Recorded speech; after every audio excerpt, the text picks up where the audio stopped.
محمدا رسول الله. Bismillahirrahmanirrahim. Assalamualaikum warahmatullahi wabarakatuh. Semoga hari ini kami menjumpai Anda semua dalam keadaan sehat, dalam keadaan berbahagia, dan lebih dari itu kita minta izin untuk memohon doa pada Allah Subhanahu wa taala. Semoga Allah merahmati, meridai, dan mengampuni dosa-dosa kita semua. Insya Allah di kesempatan malam hari ini kita akan belajar sesuatu yang baru terkait dengan panduan menjalani waktu-waktu kita beraktivitas. Tentunya ini kajian khusus. Kajian ini dasarnya adalah melihat berbagai aktivitas masyarakat yang antusiasmenya sangat luar biasa menyambut tahun baru, memiliki resolusi-resolusi kegiatan yang tentunya disiapkan untuk bisa dilakukan di fase-fase mendatang. Namun demikian kita ingin juga melihat bagaimana Al-Quran dan juga sunnah-sunnah Rasulullah SAW menuntun kita bagaimana menyikapi setiap pergantian waktu, bukan hanya berganti tahun, bahkan berganti bulan, berganti pekan, berganti hari, pun demikian berganti jam, menit, bahkan detik. Itu semua diatur rinci dalam Al-Quran, detailnya diterjemahkan dalam contoh dan perilaku kehidupan Nabi SAW, dan tentunya ini akan mengingatkan kita dengan izin Allah Subhanahu wa taala kembali mengaji panduan kehidupan dalam Al-Quran dan Sunnah yang diharapkan dengan itu kita mendapatkan kebahagiaan sejati dunia dan akhirat. Kita akan mulai teman-teman sekalian dengan satu surah dulu, di surah yang ke-103. Ya, sangat familiar dan agaknya mayoritas muslim insya Allah hafal surah ini karena termasuk bagian dari juz' amma dan dalam runtutan ayat-ayat yang tersulam pendek membentuk atau menyulam surah Al-Asr, surah yang ke-103. Allah Subhanahu wa taala berfirman, a'udzubillahi minasyaitonir rajim. Bismillahirrahmanirrahim. Wal 'asr. Innal insana lafi khusr illa alladhina amanu wa 'amilus salihati wa tawasaw bil haqqi wa tawasaw bis sabr. Ayat yang ringan, pendek, tapi maknanya begitu dalam. Saya ingin kita mencoba untuk menggali dulu tentang asbabun nuzul, sebab surah ini diturunkan, yang tentunya tersambung pada riwayat-riwayat yang ulama kita sampaikan hingga bisa kita lacak, baca, dan kita pelajari sampai dengan detik ini. Secara singkat, di era-era pada masa awal dakwah Nabi Muhammad SAW dalam kehidupan masyarakat pada masa itu, banyak orang suka duduk-duduk di sore hari, ngobrol-ngobrol, santai, dan seringkali yang dibahas oleh masyarakat pada masa itu adalah hal-hal tentang kehidupan dunia, tentang pekerjaan mereka, aktivitas, sampai dengan harta benda, berapa yang dikumpulkan. Istilah anak sekarang, kongkow-kongkownya itu lebih banyak membahas urusan dunia. Diskusinya tentang capaian-capaian material. Ya, sehingga dengan itu seringkali memantik pertikaian di antara mereka ketika satu dua orang saling berlomba menampilkan kekayaan, kedudukan, tingkat sosial, menyinggung yang lain, dan berpotensi melahirkan pertikaian. Di satu sisi itulah yang kemudian terjadi gejolak sosial di lingkungan masyarakat dan menganggap bahwa nah ini problemnya, waktu sore itu tidak ideal. Ya, waktu itu lekat dengan dalam bahasa mereka seperti halnya kutukan, seakan-akan waktunya nggak bagus. Padahal bukan waktunya. Problemnya adalah bagaimana mereka mengisi waktunya dengan hal yang tidak bermanfaat. Maka dalam situasi itulah kemudian Allah Subhanahu wa taala menurunkan bimbingan kepada Rasulullah SAW untuk mencerahkan pemikiran masyarakat pada masa itu, sekaligus memberikan inspirasi dari nilai-nilai keislaman, bagaimana umat Islam itu, insan beriman itu memosisikan dan mengisi setiap waktu yang Allah berikan kepada mereka. Bukan sekedar waktu sore saja, tapi juga bagaimana maghribnya, bagaimana malamnya, subuhnya, siangnya, yang dengan itu akan terjadi pergantian hari. Setiap pergantian hari muncul pekan, setiap pekan muncul bulan, setiap bulan muncul tahun. Ya, karena itu di Al-Quran sangat detail sekali. Nanti ada waktu, bahkan detail harian. Dari mulai fajar, bahkan nanti ada sumpah dengan fajar, wal fajar, Quran surah ke-89, kan? Nanti masuk ke siangnya. Nah, siang itu nanti digambarkan dengan situasi matahari, baik yang gambarannya tergelincir, gitu kan? Dalam waktu sholat, Quran surah ke-17 misalnya di ayat 78, aqimis salata liduluki syamsi ila ghasaqil laili wa qur'anal fajr. Duluki syams itu menunjuk kepada mula waktu zuhur. Ya, atau dia di dua ujung siang seperti Quran surah ke-11 di ayat 114. Aqimis salata tarafain nahar wa zulafan minal lail, kan? Nah, ini menunjukkan waktu-waktu terkait dengan aktivitas kita sampai menuju siang. Lalu ke sore nanti yang spesifik ayat ini diturunkan, atau surah ini, surah ke-103, memberikan isyarat tentang waktu-waktu yang dianggap tidak ideal oleh sebagian masyarakat. Kemudian juga nanti masuk maghrib, walillahil masyriq wal maghrib, ya, di Quran surah kedua Al-Baqarah ayat ke-115, sampai kemudian isya. Ya, isya ini banyak sekali isyaratnya di Quran menunjuk kepada waktunya. Dan pergantian waktu siang dan malam, inna fi khalqis samawati wal ardi wa ikhtilafil laili wan nahar, kan? Pergantian siang dan malam melahirkan nanti pekan. Dari pekan nanti ada bulan, dan akumulasi bulan jadi tahun. Ya, dalam setahun nanti ada 12 bulan. Seperti Quran surah ke-9 misalnya At-Taubah di ayat ke-36. Inna iddatash syuhuri 'indallahi 12 syahran fi kitabillah yauma khalaqas samawati wal ard, ya minha arba'atun hurum. Jadi telah tetap ketentuan, kata Allah, yang Allah tetapkan bahwa jumlah bilangan bulan dalam setahun itu ada 12 bulan. Dan Al-Quran mendeklar langsung, ya. Jadi Allah telah menata sejak penciptaan langit dan bumi, waktu yang terakumulasi dalam setahun itu 12 bulan. Jadi di Al-Quran itu detail sekali. Dari setiap pergantian waktu hariannya, ya, dari mulai fajar sampai dengan tiba malamnya, ya. Lalu yang paling menarik, nanti kita akan lihat konsep mengisi waktu itu seperti apa. Akumulasi dari mulai harian ke pekanan sampai ketemu dengan bulannya. Ya, bahkan nanti akumulasi menemukan Jumat tuh. Dalam sepekan tuh nanti ketemu Jumat. Makanya Jumat kita merefleksikan diri, mengevaluasi kegiatan kita selama sepekan, menilai bagaimana itu dalam pandangan Allah, apakah sudah menjadi ibadah atau belum, bagaimana kalau diwafatkan di hari itu, bagaimana keadaan kita dan keluarga. Maka turun bahkan surah khusus yang menerangkan tentang amalia Jum'ah. Ya, isyaratnya di Quran surah ke-62 itu surah Al-Jumu'ah, ya. Dan demikian sampai pergantian waktu bulanan menuju tahun seperti yang tadi garis besarnya telah diuraikan. Kembali ke surah Al-Asr, merespon perbincangan masyarakat yang kemudian memberikan penilaian dampak dari, nah ini dia, perilaku. Jadi Al-Quran mengajarkan pokok pertama, ya, tentang bagaimana kita, khususnya insan beriman, ya, sesungguhnya cukup menjadi manusia, kita paham menempatkan segala hal sesuai dengan porsinya.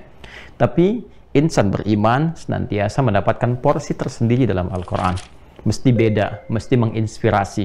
Jadi adanya iman yang kita peluk ini memberikan perbedaan kepada yang belum beriman. Ketika Anda memutuskan beriman, maka perilakunya seperti ini, tindakannya demikian. Apa yang keluar dari dalam diri kita seharusnya mencerminkan keadaan iman kita. Bagaimana iman itu membimbing?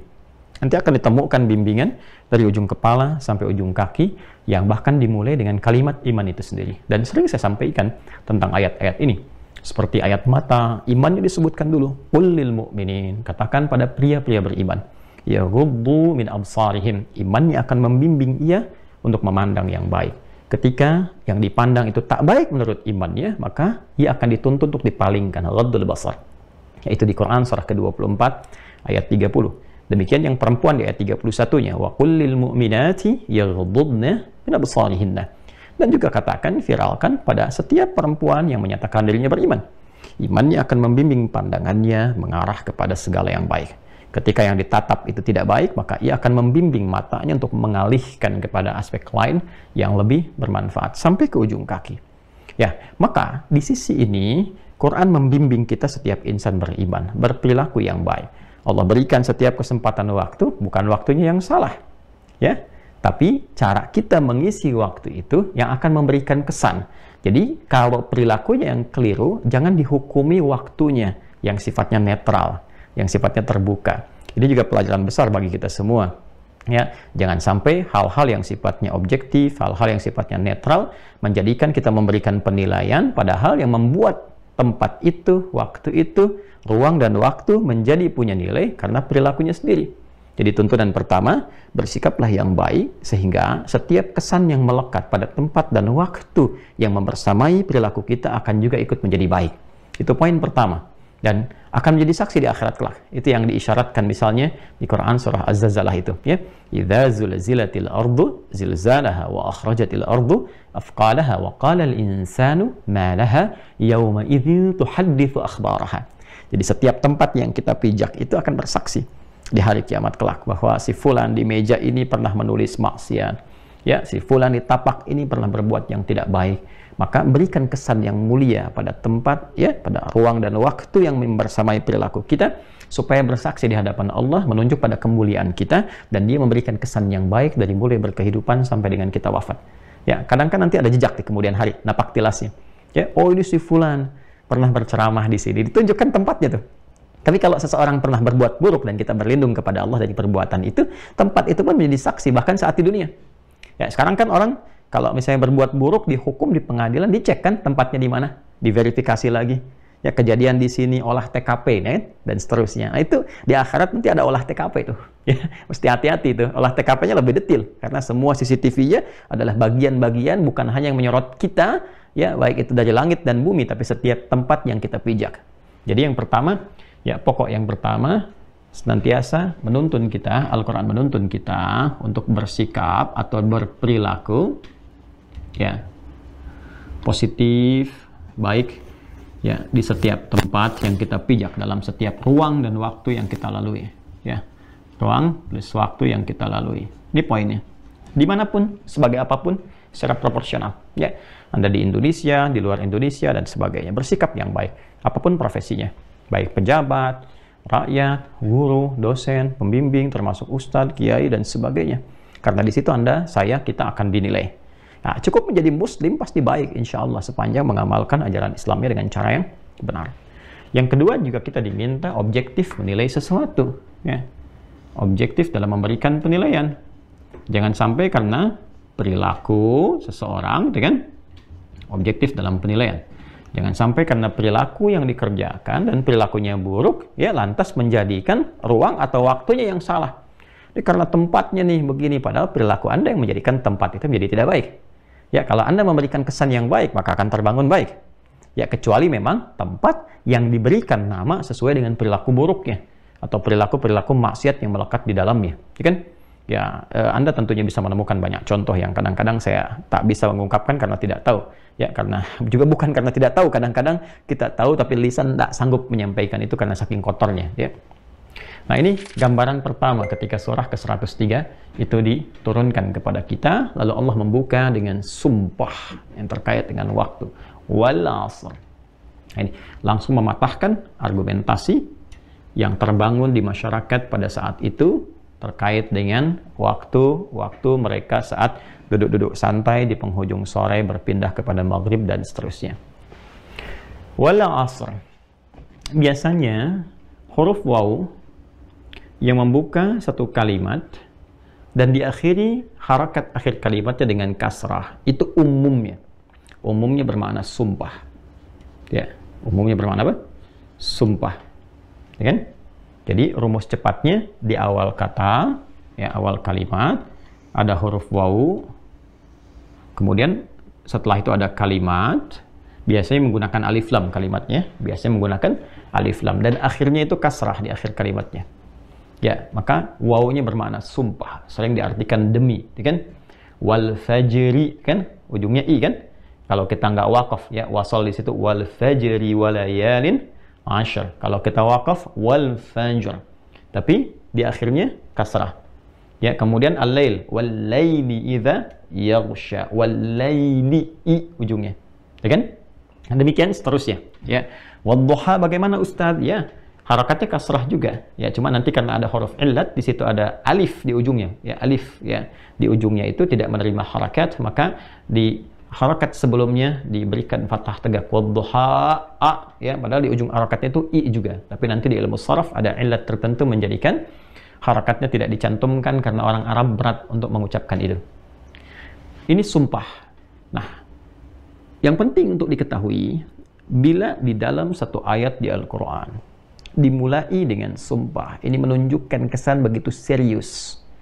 Allah menampilkan informasi ini hingga bersumpah. Itu poinnya.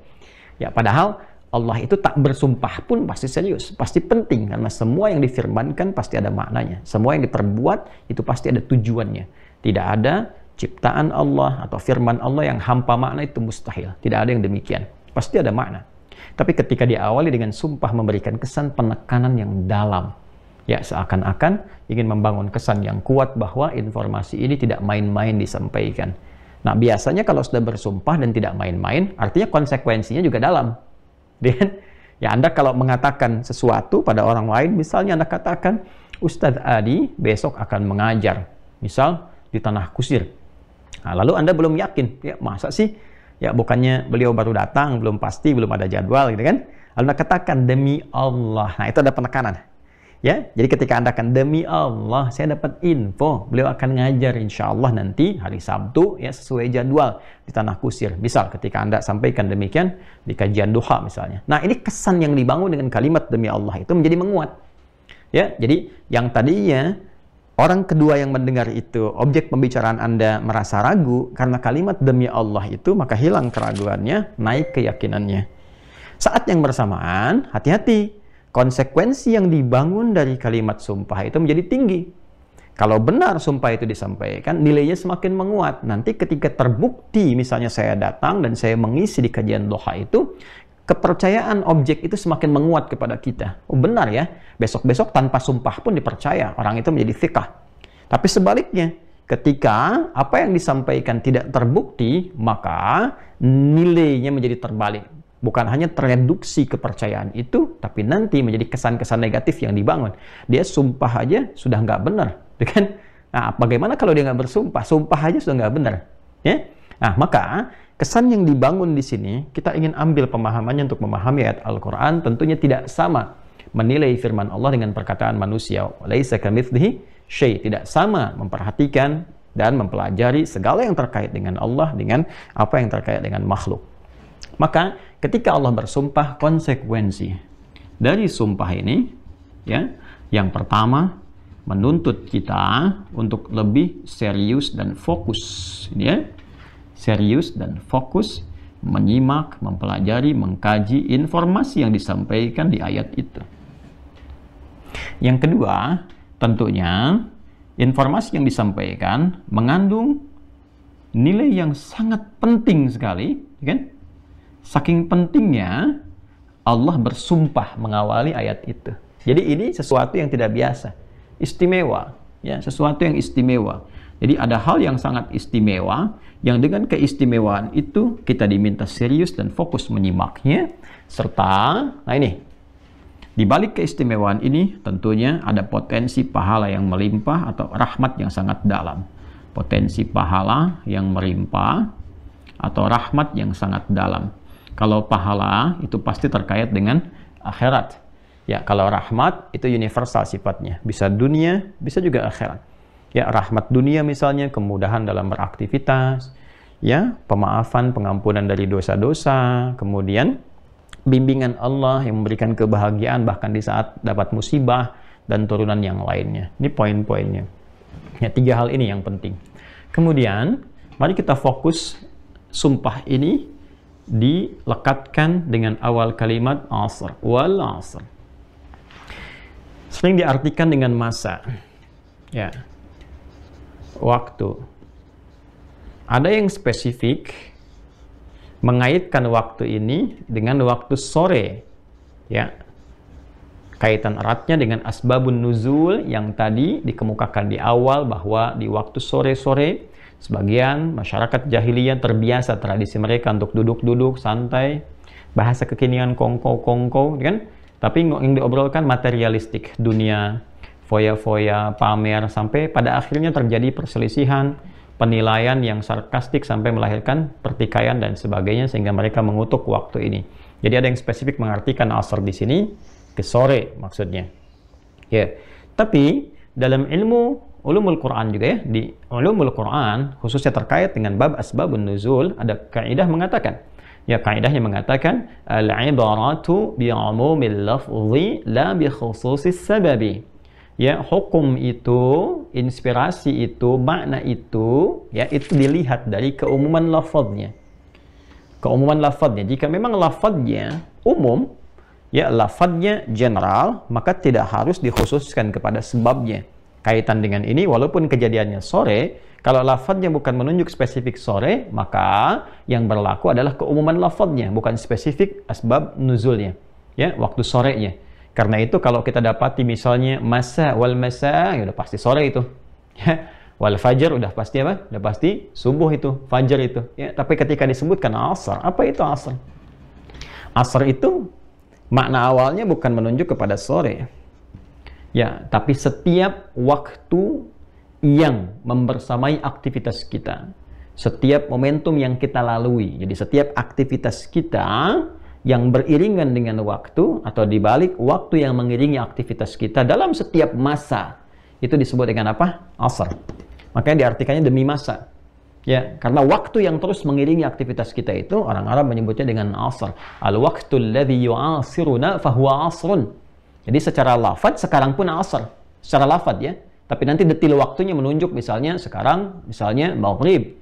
Nanti lail ya. Isya itu lail nanti lail lagi muncul lagi menjelang fajar ada sahar dan seterusnya. Tapi semua akumulasi itu nama generalnya adalah ini, asar. Ya, yang mengiringi aktivitas ya, karena nanti waktu pun dari bahasa Arab. Jadi waktu itu nama umum, waqt umum. Nanti ada zaman misalnya, macam-macam. Ya, di bahasa Arab itu unik. Ada kitab bagus ya, di antaranya Al-Furuq Al-Lughawiyah, karangan Abu Hilal Al-Askari. Jadi untuk membedakan detil-detil kata yang seringkali seperti mirip, bahkan terjemahannya seringkali disampaikan serupa, sama. Iqra membaca, utslu ya membaca, iqra bacalah, utslu bacalah. Qiraah dengan tilawah, padahal dua katanya beda ejaan. Kok bisa terjemahannya sama? Ya? Jalasa duduk, qa'ada juga duduk, bedanya apa? Nah, itu kitabnya bagus, Al-Furuq Al-Lughawiyah. Jadi sekali lagi, al-waqtul ladzi yu'asiruna fahuwa asrun, waktu yang mengiringi kita beraktivitas, ya? Disebut dengan asr. Jadi seakan Allah ingin memberikan kesan kepada kita, kata Allah, saya bersumpah ya demi setiap waktu yang mengiringi aktivitasmu, bukan hanya sore saja. Gitu. Kamu ini bukan beraktivitas cuma di sore hari, yang kamu duduk, membahas dunia, ngobrol, pamer, foya, gitu kan, sampai bertikai ujungnya dan seterusnya. Nggak ada manfaatnya untukmu akhirnya. Ya, waktu yang aku berikan bukan cuma sore, aku kasih kamu pagi, bahkan dari fajarnya ke paginya, ke siangnya, ke sorenya, ya, kemudian maghribnya, malamnya. Apa yang harus kamu gunakan dengan waktu itu? Nah, ini poinnya. Ini ditujukan mulanya baiknya untuk memberikan pencerahan kepada kita sebagai umat manusia secara universal. Tapi bagi insan beriman, awas, imannya menjadikan ia terbimbing untuk mengikuti tuntunan ini. Jadi kalau orang beriman nggak usah ditanya. Begitu turun ayat, sami'na wa ata'na. Makanya kalau ada orang beriman kemudian hanya membaca tanpa mengamalkan ayat ini, dipertanyakan keimanannya. Bagaimana merespon dengan imannya itu? Yang membaca itu bagus. Tapi apa yang kita baca membuka ruang untuk memahami, dari pemahaman itu kemudian diamalkan. Maka poinnya adalah wal asr, aku bersumpah kata Allah demi waktu, demi masa yang mengiringi setiap aktivitas manusia. Bagaimana menyikapi waktu ya? Atau masa yang mengiringi aktivitas itu? Ya. Nah, manusia itu berdasarkan namanya itu punya makna. Berdasarkan namanya. Banyak nama manusia itu. Ada ins misalnya, ada bashar, ya. Ada insan, ada bani Adam, ada nas, dan itu semua disebutkan dalam Al-Quran.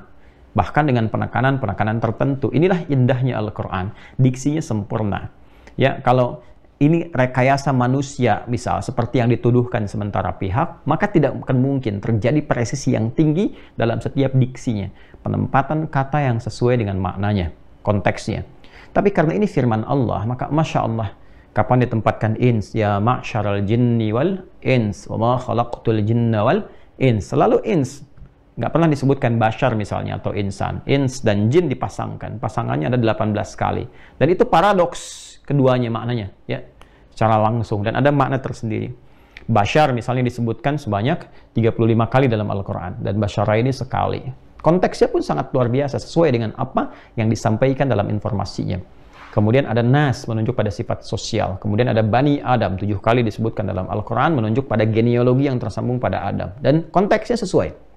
Nah, ketika menyebutkan waktu yang beriringan dengan aktivitas, maka nama manusia pun yang terkait dengan pemanfaatan waktu untuk beraktivitas ini disesuaikan diksinya.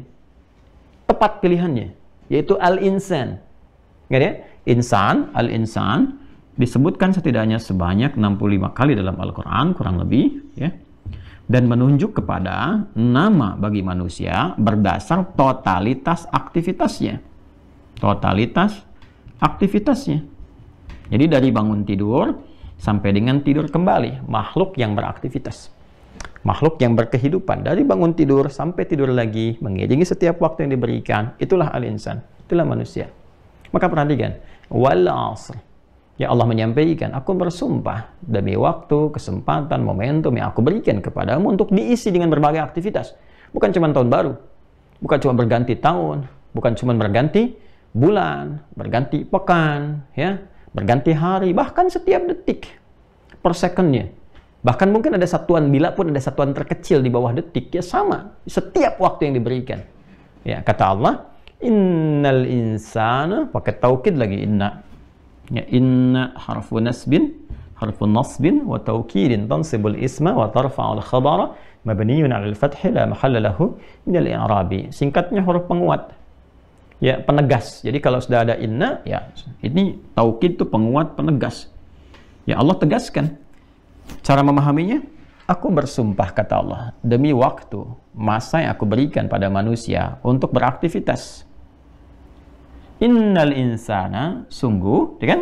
Aku tegaskan, semua manusia, setiap manusia yang beraktivitas itu, alif lamnya istighraq di sini. Istighraq itu mencakup semua tanpa kecuali. Jadi insannya menunjuk setiap personal, person kita. Ya. Kemudian alif lamnya berlaku general, umum. Baik itu mencakup laki-laki, perempuan, ya, tua, muda, besar, kecil, sepanjang dia baligh. Itu menggunakan alif lam, maka diartikan segala semua. Seperti alif lam dalam alhamdulillahirabbil alamin. Alnya istighraq, yang menunjuk semua. Nanti ada alif lam ta'rif untuk mengkhususkan. Al-qalam, ya, spidol yang ini, bukan yang lain. Oke? Okay? Baik, yuk kita efektifkan. 10 menit lagi kita menuju Isya. Nanti kita jeda. Nah, aku tegaskan, kata Allah, setiap manusia, semua manusia yang beraktivitas itu penunjukannya personal. Jadi cara memahaminya begini, rasakan ayat ini diturunkan kepada kita secara personal. Allah sedang mengkhitab kita secara personal. Ya, menyampaikan kepada kita secara personal. Hei kamu ahli hidayat, kan? Kamu manusia kan? Ya, kamu yang beraktivitas itu, yang memanfaatkan waktu yang aku berikan dalam setiap waktu. Silahkan, kamu bisa beraktivitas, apapun kamu bisa kerjakan. Cuma sayangnya, pada umumnya manusia itu nggak mampu memaksimalkan waktu, memanfaatkan waktu yang Allah berikan. Seperti orang yang senangnya cuma kongko-kongko, yang dibahasnya nggak penting. Ya, jadi saya tidak mengatakan kumpul yang penting itu banyak. Tapi yang dimaksudkan di sini nih perbuatan di masa lalu yang kumpulnya cuma dunia, ngobrolin dunia, untuk bahas aja materi-materi peningkatan, update status, siapa yang paling kaya, kumpul para the have, ya, cuman mengurus masalah materialistik, bagi-bagi bisnis, bagi-bagi kue, porsi ini itu, semua dunia yang dipikirkan. Lama-lama ribut, kadang-kadang ributnya antar personal, tapi yang dilibatkan orang banyak, dan sebagainya. Ini yang hadir apa? Yang hadir bukan asas manfaat, tapi hal-hal yang justru kontraproduktif, nilai-nilai yang tidak dibutuhkan dalam kehidupan keumatan. Ya, maka dari itu, bukan ini yang diharapkan. Kalau cuma seperti ini, la fi khusr. Ya, la-nya, waduh, itu sudah pakai la lagi tuh, udah taukid lagi tuh. Ya, Allah bisa mengatakan innal insana fi khusr, tapi ketika menggunakan la, menguatkan lagi tuh untuk menunjuk kesan bahwa tidak sedikit manusia nggak bisa menata waktu dan mengisinya dengan kegiatan-kegiatan yang positif, yang baik.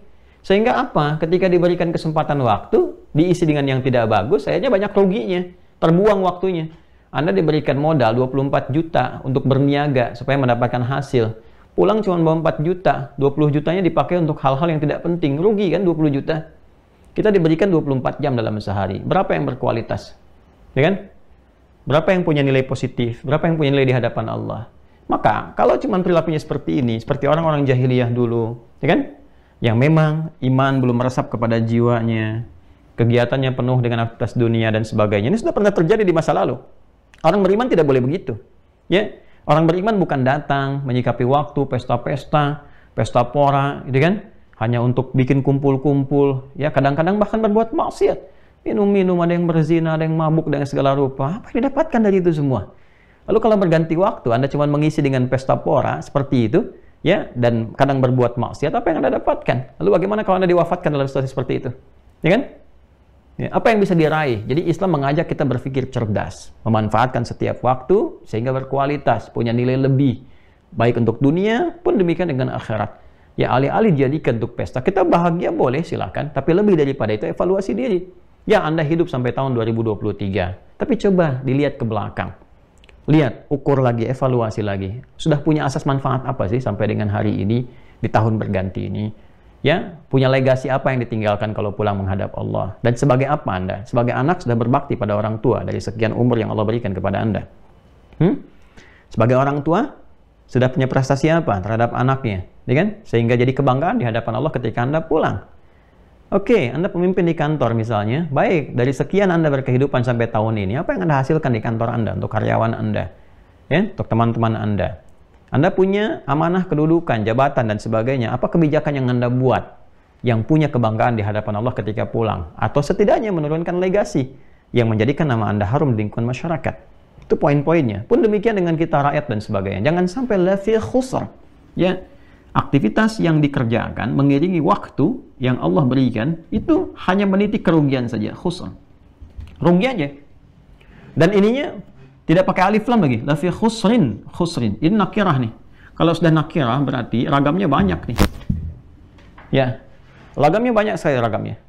Ya boleh jadi ada kerugian di pekerjaan, ya secara umum bisa. Tapi kalau mau spesifik di semua aspek kehidupan kita, yang jadi guru bisa rugi, ya mohon maaf, yang bisnis bisa rugi, ya kan? Yang di birokrasi, diplomasi, bahkan yang ustadz misalnya, penceramah macam-macam bisa rugi. Kalau semua yang dibincangkan cuma dunia, cuma persaingan, ya kan? Ini takut nih karena ada ini jamaahnya begini, ini begini, takut kehilangan jamaah, takut kalau ngajar nggak dibayar, takut kalau begini seperti ini, ya kan? Takut kalau bisnis tersaingi ini hancur, akhirnya menggolimi orang lain, ya kan? Kumpul-kumpul cuma buat pamer-pamer aja. Ya, tahun baru cuma datang ke satu tempat, rame-rame pesta pora, habis itu maksiat, sampah berserakan dan sebagainya. Gimana kalau diwafatkan? Kadang kan dikasih teguran tuh. Ya, misalnya diberikan musibah atau macam-macam dan sebagainya, untuk evaluasi diri tuh. Seperti apa kita menyikapi ini ya? Nah, ini untuk kita semua. Jadi khusrnya di sini bentuknya nakirah, menunjukkan kesan. Jangan hanya ini ditarik ke waktu tertentu. Misalnya tahun baru saja, tidak. Ya, coba lihat paginya, siangnya, sorenya, malamnya, tarik ke belakang dari sejak balik sampai sekarang. Katanya pengen masuk surga. Katanya pengen ketemu Rasulullah. Tapi sadar diri, amal kurang, dulu banyak salahnya. Masa nggak punya resolusi di tahun ini untuk jadi lebih baik? Kan jadi aneh. Udah tahu amalnya kurang, udah tahu belum cocok masuk ke surga, ya udah tahu dulu banyak maksiatnya, terus Allah kasih jalan untuk menata lebih baik. Udah tahu juga itu semua, tapi nggak dikerjain. Aneh kan? Saya nggak tahu bahasanya apa gitu untuk mengungkapkan itu. Kita diberikan kecerdasan, kita bukan binatang, kita diberikan oleh Allah akal, akalnya sehat. Untuk melihat itu semua, maka diberikan jalan berevaluasi. Oh, saya salah dulu, saya harus perbaiki. Oh iya, saya akan meninggal, gimana menurunkan legasi yang bagus, yang benar. Jangan punya masalah dengan orang-orang, apalagi punya masalah dengan Tuhan, dengan Allah. Ini kan jadi persoalan serius. Dengan manusia saya bisa menghindar, dengan Allah mau lari kemana? Kan? Nah, sekarang pertanyaannya, kalau kita pengen punya legasi yang bagus, pengen punya resolusi yang baik di tahun yang baru, di hari yang baru, di waktu yang baru, gimana caranya? Saya pribadi menyadari bahwa banyak kekurangan, banyak kesalahan. Berceramah barangkali, ya boleh jadi ada yang salah ucap misalnya, ya slip of tongue mungkin terjadi, atau memang ya karena tidak tahu, karena kebodohan, karena tidak mengerti menyampaikan yang salah, kita evaluasi lagi.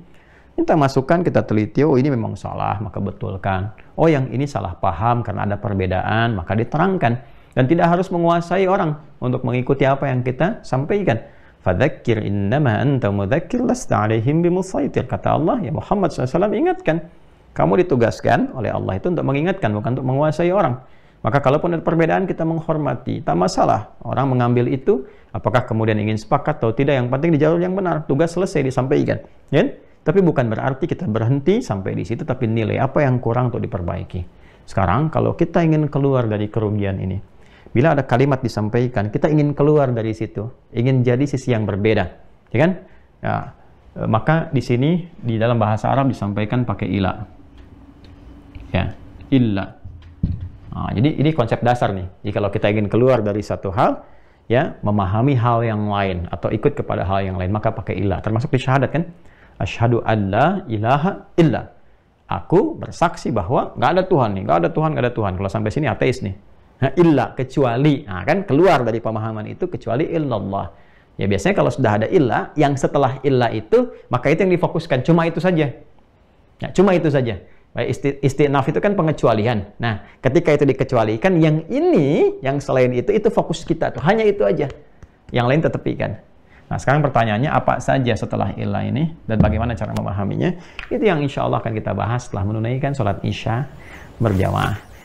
Saudara-saudariku, kita telah menunaikan sholat Isya berjamaah waktu Indonesia bagian Barat, khususnya dari Bekasi. Semoga sholat yang telah kita tunaikan berkenan diterima oleh Allah Subhanahu wa Ta'ala, doa-doa kita dikabulkan, dan tentunya Allah membimbing harapan kita dengan taufiknya menuju kebahagiaan yang sejati insya Allah. Pun demikian, tentu di wilayah Anda masing-masing ada yang mungkin akan baru masuk ke waktu salat. Tentunya dipersiapkan waktu salat dengan baik. Jeda, tinggalkan dulu tayangan ini, tunaikan waktu salat. Nanti Anda bisa review setelah selesai menunaikan salat. Bila pun telah selesai, mari kita sama-sama bergabung dan menyimak kembali apa yang telah dan akan kita kaji insya Allah. Terkait dengan panduan bagaimana menyikapi pergantian setiap waktu, bukan hanya tahun yang baru, bulan yang baru, pekan yang baru, hari yang baru, tapi juga setiap detik yang baru yang akan kita lalui. Banyak orang yang diduga oleh Al-Quran Al-Karim dipetakan tidak pandai memanfaatkan waktu dengan baik, sehingga seluruh aktivitas yang mengiringi waktu itu tidak produktif dan waktunya terbuang sia-sia. Maka rugilah ia diberi kesempatan untuk berbekal pulang, namun tak mampu memanfaatkan itu dengan baik dan elegan. Untuk itu, kita harus keluar dari ruang-ruang negatif tadi. Kita mesti masuk dan membuka pada ruang dan lembaran baru dan menuliskan segala resolusi kebaikan, kemuliaan yang meninggalkan legasi-legasi mulia di dunia ini menjadi kebanggaan kita dan kebahagiaan kita sebagai bekal menuju Allah Subhanahu wa Ta'ala saat pulang ke hadiratnya kelak. Baik, kita akan langsung saja sambungkan kembali dengan pendekatan Quran surah ke-103, Quran surah Al-Asr. Quran surah 103. Bagi yang baru bergabung dalam kajian kita, kami sarankan untuk melihat yang sebelumnya sehingga terdapat ketersambungan dari apa yang telah kita uraikan dengan apa yang akan kita bahas insya Allah. Setelah diuraikan bahwa Allah Subhanahu wa Ta'ala bersumpah dengan waktu yang diberikan untuk mengiringi segala aktivitas yang mungkin kita kerjakan demi mengisi waktu itu, maka Al-Quran memberikan gambaran boleh jadi didapati setiap manusia yang berpotensi rugi bila tak mampu mengkreasikan waktu yang diberikan itu dengan aktivitas-aktivitas yang positif, baik untuk dunianya, terlebih untuk bekal pulangnya menuju akhirat kelak. Maka ketika kita ingin keluar dari kerugian, hal yang tak ingin diharapkan karena tak mampu memanfaatkan waktu dengan baik itu, Al-Quran kemudian memberikan penegasan. Sekali lagi, sebelum penegasan itu disampaikan bahwa semua aspek kegiatan, aktivitas karena bentuknya general, nakirah ini lafi khusr, umum sifatnya. Maka di setiap ruang manapun, dengan porsi aktivitas apapun dan sebagai apapun, manfaatkan waktu sebaik-baiknya untuk meniti hal-hal yang positif. Seperti apa gambarannya dan bimbingan serta panduan yang bisa kita dapati? Illal ladzina amanu. Satu, kalau ingin keluar dari ruang-ruang rugi ini, ruang-ruang yang tidak produktif ini, maka yang pertama, kita mesti masuk pada ruang yang baru, menata lembaran yang baru. Alladzina amanu. Ya. Syarat mendapatkan keuntungan. Ya? Karena lawan dari rugi itu beruntung. Ingat ya? Baik, lawan dari rugi beruntung. Artinya Quran membimbing kita, mengajak kita pada kegiatan-kegiatan yang positif yang mengantarkan kita pada keberuntungan. Dan dari keberuntungan ini mengantarkan kita pada kesuksesan dan kebahagiaan yang sejati, kan? Yang sejati. Ya, the real success and happiness. Not only success or happiness, but real success and happiness. Ya. Balik ke sini. Pertama, Al-Quran menggambarkan dengan kata alladzina. Ya, Allah menyampaikan firman-Nya dengan kata alladzina. Alladzina itu di Al-Quran setidaknya disebutkan sebanyak 1080 kali. Dalam gramatikal bahasa Arab disebut dengan isim mausul, artinya konjungsi, kata sambung. Jadi menyambungkan sesuatu, ya, informasi sebelumnya disambungkan ke yang setelahnya, tapi saat yang bersamaan dia menunjuk objek. Jadi konjungsi ini bisa berperan sebagai subjek, bisa berperan sebagai objek, ya. Alladzi ya'ti huna ustadz, yang datang ke sini seorang guru, ya, maka itu subjek sifatnya, kan?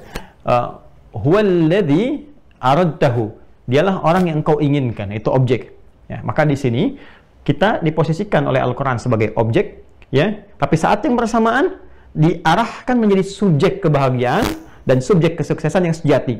Ya, jadi Allah mengkhitab kita saat ini dan menginginkan alladzina, isim mausul ini, konjungsi ini, ya, objek dalam konteks informasi Al-Quran yang diturunkan, ya, untuk memberikan informasi kepada kita, dan sifatnya umum, mencakup semua.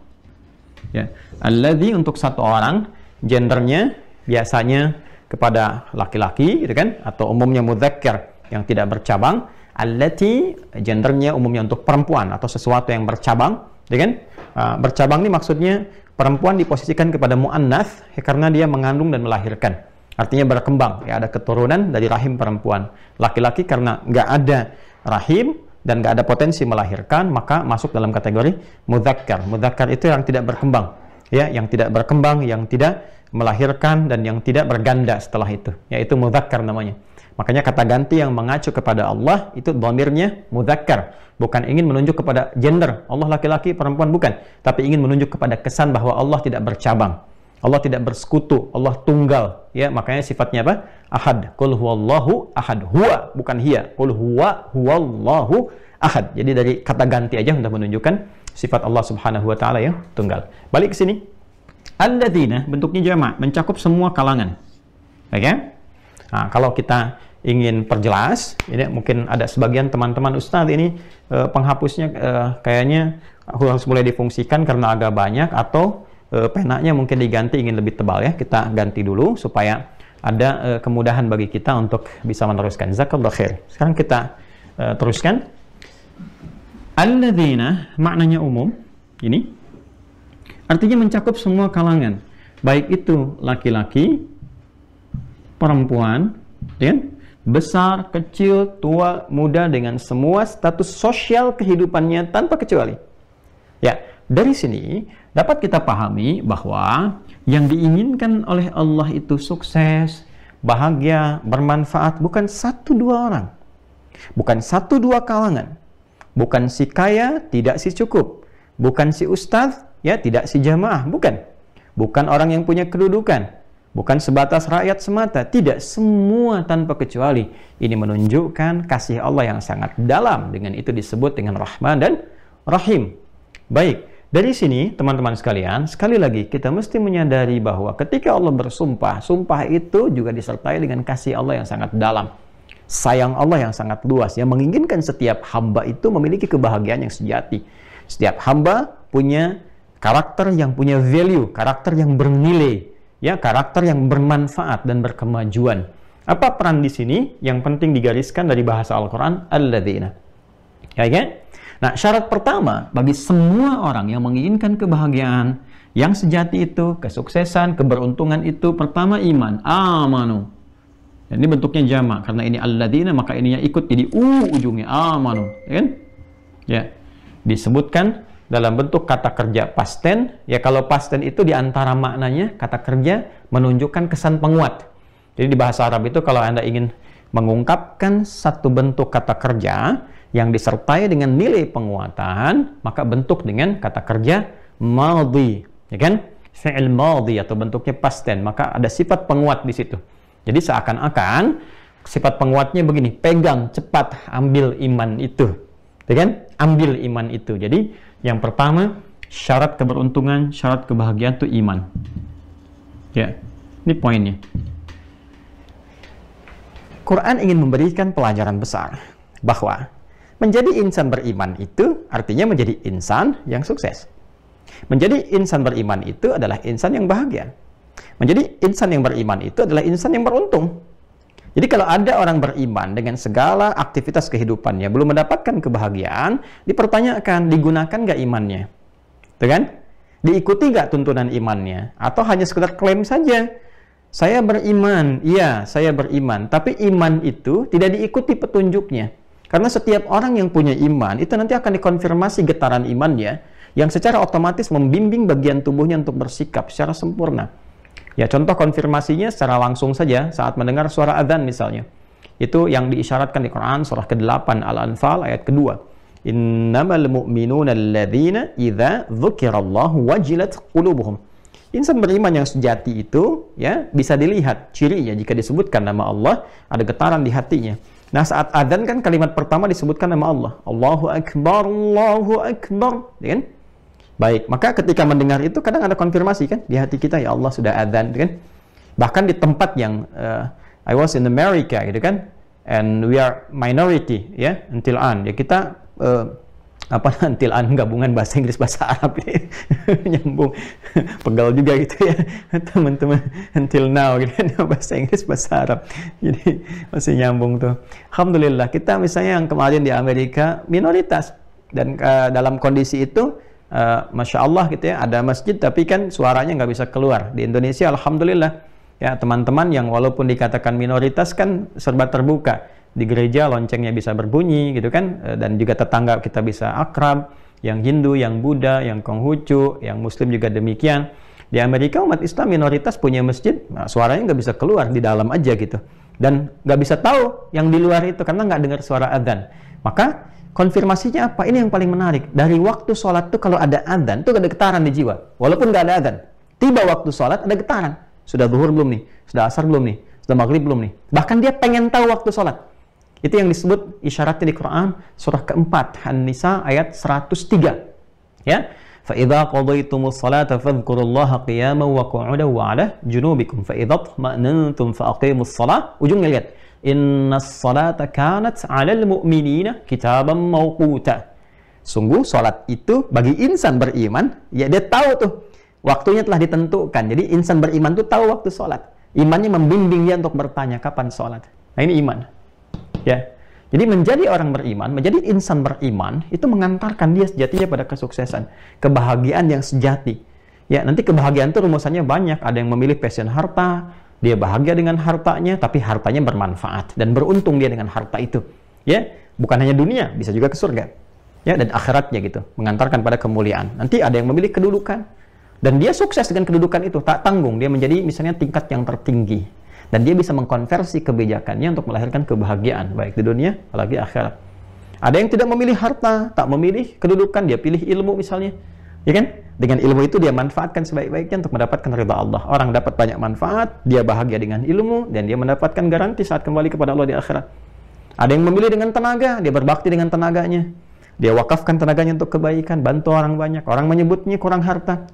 Orang menyebutnya biasa, nggak pandai ilmunya.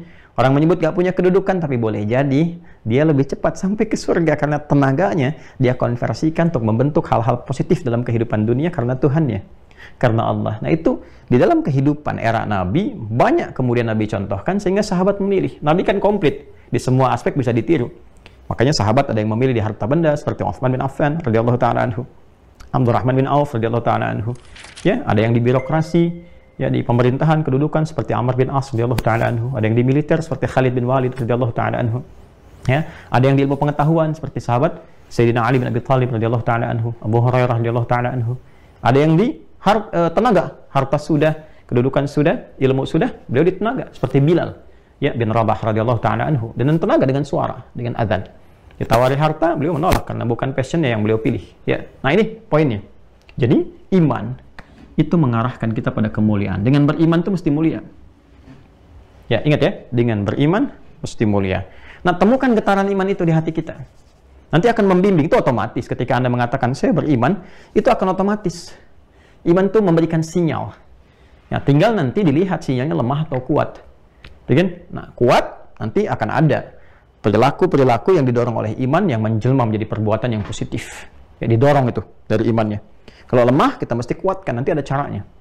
Nah, dari sini, pertama kita pahami bahwa keluar dari ruang kerugiannya dengan beriman. Jadi, iman itu syarat pertamanya, visa kita nih untuk masuk ya, ke ruang kebahagiaan.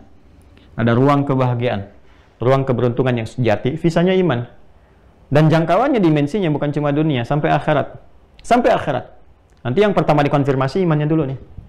Nah, iman ini, kalau sudah dimiliki, maka dia akan punya sinyal yang mendorong setiap bagian tubuh ini untuk bersikap seperti apa berperilaku.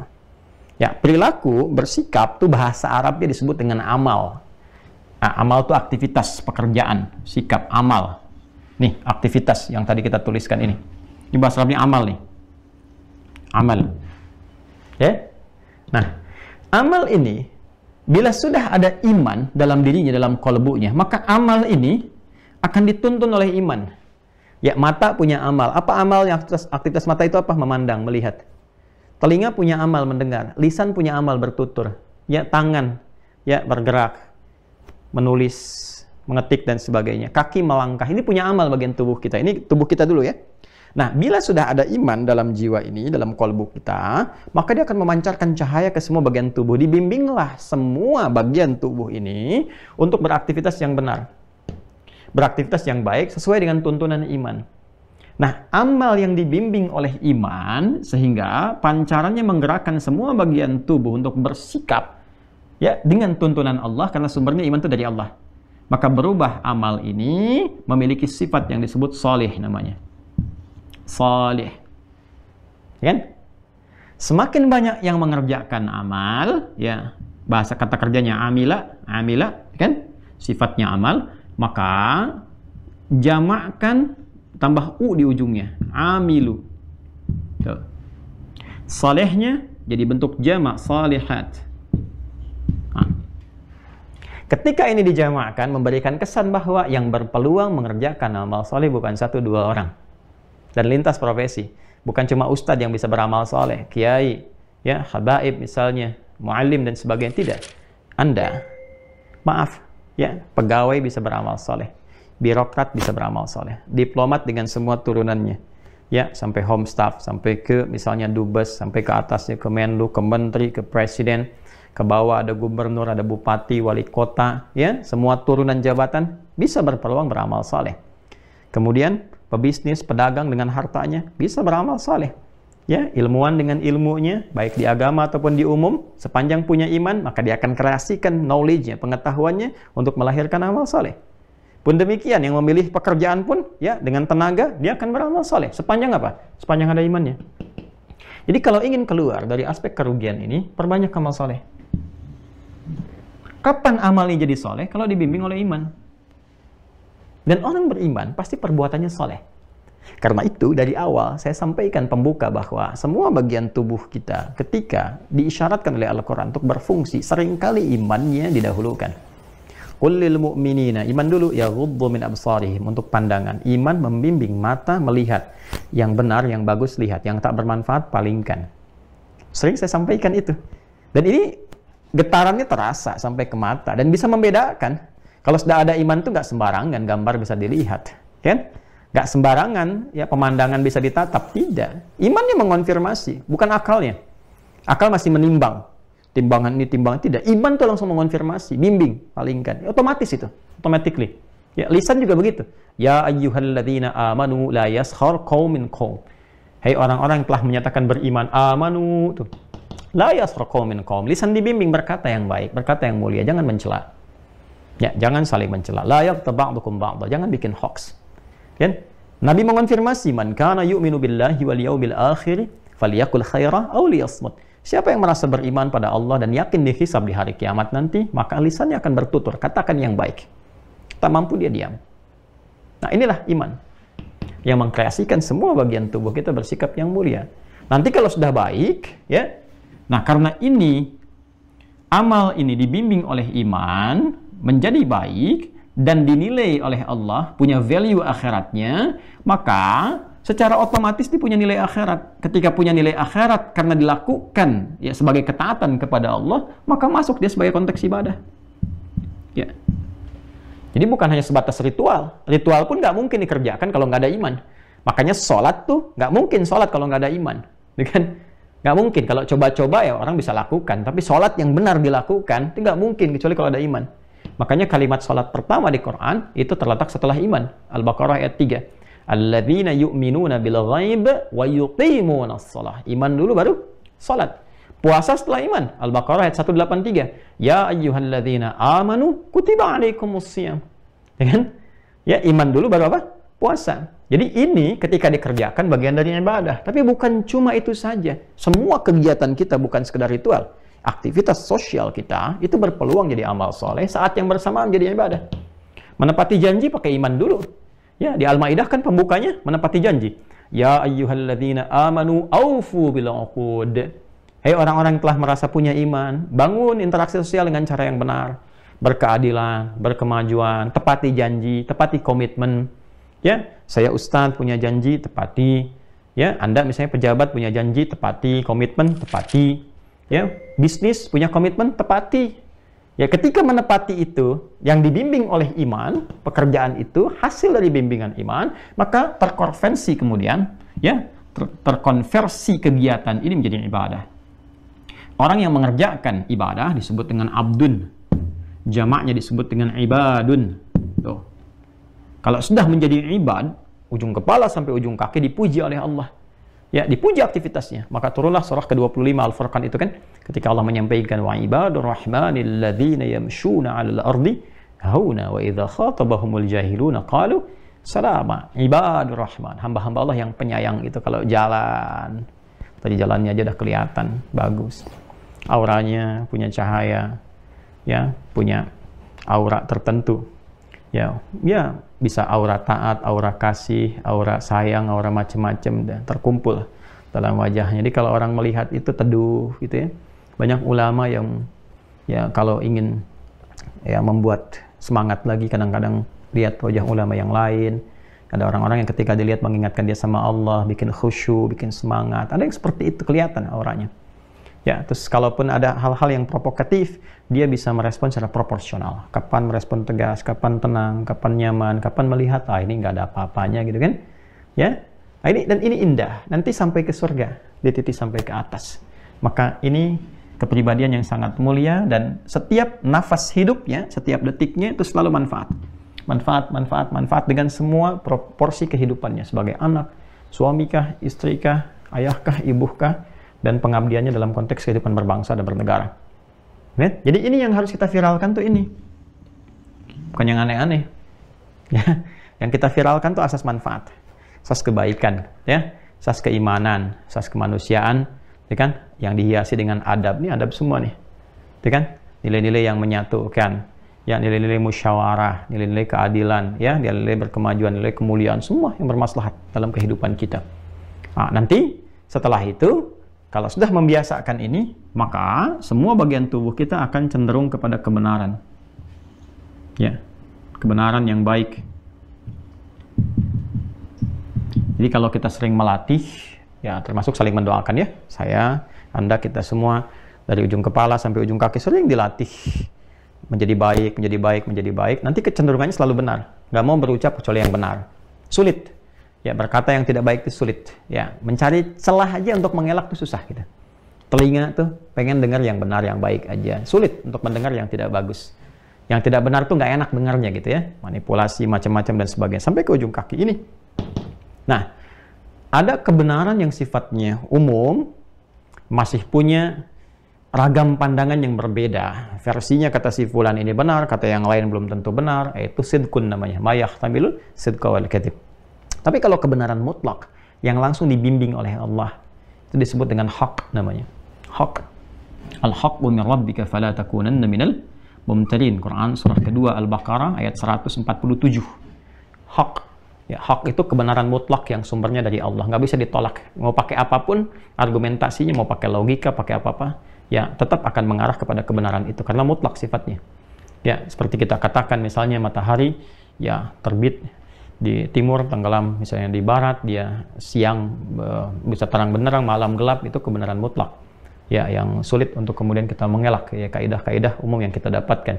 Ya, ini gambarannya. Ya. Nah, ini hak. Nah, nanti semua yang dibimbing oleh iman ini akan berlatih mengerjakan amal soleh. Tapi akan lebih bagus bila itu disinergikan. Bila itu digerakkan dengan berjamaah, dengan saling mengingatkan, saling menjaga. Karena orang per orang itu nggak mudah mengerjakan, tantangannya nggak mudah. Maka hidup dengan berjamaah. Ya, misal Anda ke masjid di komplek, kalau cuman peduli pada diri Anda saja, datang sendirian, bebannya sendiri, begitu melihat kosong Anda balik lagi, ya motivasinya kurang kuat. Tapi ketika Anda melihat 2-3 orang ke masjid juga, berkenalan dengan mereka, saling mengingatkan, komitmen membangun kebaikan, kan? Ya, saling mencintai karena Allah, ngajak bareng-bareng ke masjid, ingatkan tahajud. Demikian ketika Anda bertemu teman di kantor, ya, kemudian berkomitmen pada kebaikan, bersahabat di situ, saling mengingatkan pada kemuliaan, barang-barang terasanya lebih enak. Ya, ketika sakit yang lain merasakan motivasi lagi, Masya Allah, saling mengikat kepada sesuatu yang baik, ya, yang dengan ikatan itu terjaga diri dalam cara yang baik, itu disebut dengan tawasaw, dari wasiat. Wasiat itu pesan kuat yang mengikat. Ya, jangan digambarkan kalau wasiat itu kalau ada yang meninggal saja, tidak. Ya, wasiat itu artinya pesan kuat yang mengikat.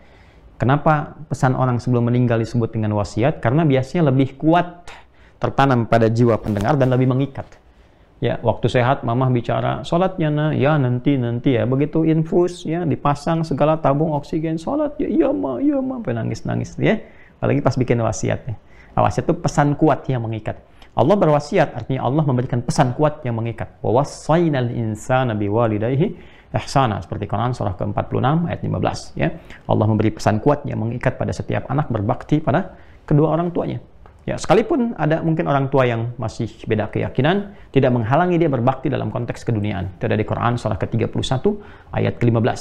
Wa in jahadaka 'ala an tusyrika bi ma laysa laka bihi 'ilmun fala tuti'huma, ya, wa sahibhuma fid dunya ma'rufa. Konteks keduniaan berbakti yang sempurna. Konteks akhirat doakan, tunjukkan akhlak yang mulia supaya mendapat hidayah, dapat kebaikan, walaupun pada akhirnya semua memilih lakum dinukum waliyadin. Ini hak.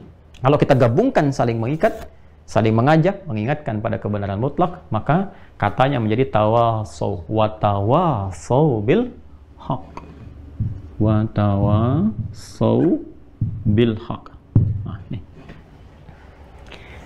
Jangan cukupkan pada beramal yang baik saja, tapi ikat kebersamaan dalam menunaikan itu.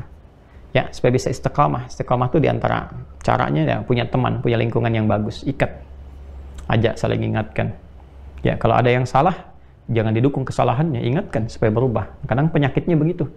Ya, kalau ada salah karena pertemanan, ini salahnya diakomodasi. Ya, jadi akhirnya salah berjamaah nanti. Harusnya soleh berjamaah, jadi salah berjamaah. Akhirnya dari situ ada kubu-kubuan nih, kubu ini, kubu itu, kubu ini, kubu itu. Ini berbahaya. Ya, kadang-kadang persahabatan bisa putus ya gara-gara hal-hal semacam ini. Ya, salah nih, didukung cerita ke ini mendukung ini, akhirnya di grup. Ya, akhirnya nggak nyaman dengan ini, nggak nyaman dengan itu. Nah, itu terbalik. Ada salah, jangan dieksplorasi kesalahannya. Ya, tapi apa diperbaiki? Disupport dia. Ya, semua orang pernah salah. Aku tetap berada pada posisi yang baik dengan kamu. Kamu tetap teman saya, sahabat saya. Ya, kita akan tetap berteman dalam kebaikan. Namun dalam pada itu kita perbaiki nih. Sudah, jangan dianggap begini, begitu, dan sebagainya. Dan yang salah pun mengakui. Yang repot kadang-kadang nggak mengakui. Mempertahankan kesalahan, membawa pada aspek yang lebih besar, apalagi misalnya memanipulasi kesalahan seakan-akan jadi soleh, ini yang bahaya. Ya, kadang kalau A dengan B punya persoalan, nah ini problem ini, hati-hati ya. Nah, B salah nih.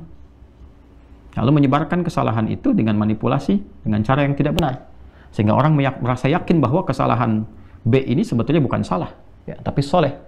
Lalu dibalik A menjadi salah. Yang jadi masalah adalah ketika A sudah cair dengan B, taruhlah ini meminta maaf atau ini memaafkan misalnya. Nah, ini B akan sulit menarik kembali apa yang telah disampaikan kepada berbagai pihak ini. Ini yang celaka nih. Yang bahaya. Ya, ketika ini mempraktikkan wala afina 'anin nas adalah maafkan saja terlepas dari dia minta maaf atau tidak. Tapi ketika cair ini nggak bisa ditarik nih. Sulit maksudnya. Sangat sulit untuk menarik. Nah, maka yang harus dilakukan adalah tawasaw bil haq. Saling ingatkan pada kebenaran, kebaikan, mendoakan pada kemuliaan. Ini poinnya.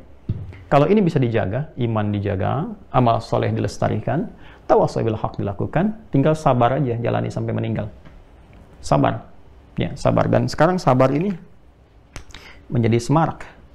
Ya, dan mesti berjuang keras. Karena sekarang orang bermaksiat pun sabar. Sekarang orang korupsi bersabar, nunggu waktu yang tepat untuk korupsi. Orang mencuri sabar, pencuri motor di tengah jalan, ya, saya nggak mau sebut toko-toko, ya, nggak mau endorse pada 1-2 toko. Ya, ada orang parkir motor pengen beli sesuatu di sudut toko di pinggir jalan. Kadang-kadang ada orang mau pencuri, ya, mau pakai, wah, belum dapat nih, sabar, terusin, sabar tuh, orang maksiat sabar. Ya, Anda nonton bola ngalahin tahajud sabar, dan sebagainya. Kenapa kita tidak bisa bersabar dalam kebaikan, dalam kemuliaan sampai wafat? Ya, Anda dunia bisa bersabar, berangkat gelap, pulang gelap. Kenapa akhirat nggak bisa sabar? Sabar sholat, sabar baca Quran, sabar berbuat baik, sabar menjaga diri dari ujung kepala sampai ujung kaki sampai pulang. Di setiap pergantian waktu, bukan hanya tiap tahun. Ya, bukan hanya tiap tahun datang berubah, nyalain ini itu, bikin resolusi yang kadang-kadang nggak dilakukan. Ya bukan itu yang diinginkan. Dan jangan membiasakan mencela satu dua hal, tapi memberikan solusi. Ini konsep yang disampaikan Al-Quran. Bukan tawaran, tapi bimbingan.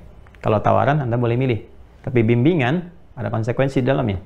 Jadi bimbingan yang paling ideal menuntun kita menyambut setiap pergantian waktu yang baru, bukan sekedar pergantian tahun. Ya. Jadi Islam memberikan pedoman bukan hanya untuk tahun baru, tapi juga bulan baru, pekan baru, hari baru, bahkan jam, menit, detik yang baru. Setiap tahapan kehidupan kita dibimbing oleh Al-Quran sehingga punya nilai yang lebih berkualitas. Ya, saya kira itu yang bisa di-share di malam hari ini, waktu Indonesia tentunya. Pada teman-teman semua, ya kita saling mendoakan ya. Kadang saya juga demikian, ya bisa menyampaikan barangkali, tapi juga menjalani tidak mudah untuk dilalui, karena itu butuh saling mendoakan, saling menguatkan. Ya, setidaknya sebagai saudara seiman, fa'asbahtum bini'matihi ikhwana, Quran surah ketiga ayat 103, karena nikmat iman itu kita menjadi bersaudara, dan tentunya dengan persaudaraan ini kita bisa lebih kuat untuk saling mendukung pada nilai-nilai kebaikan. Mohon maaf atas segala khilaf dan kesalahan yang sudah pasti Anda pasti akan dapatkan. Ya, semoga Allah melembutkan hati kita untuk saling memaafkan dalam kebaikan, meringankan hisab kita di hari kiamat, dan menjumpakan kita dengan Rasulullah SAW yang sangat kita cintai. Allahumma taqabbal minna innaka antas samiul alim wa tub alaina innaka antat tawwabur rahim. Allahumma 'allimna ma yanfa'una wa waffiqna fima ta'allamna lina'allama bih.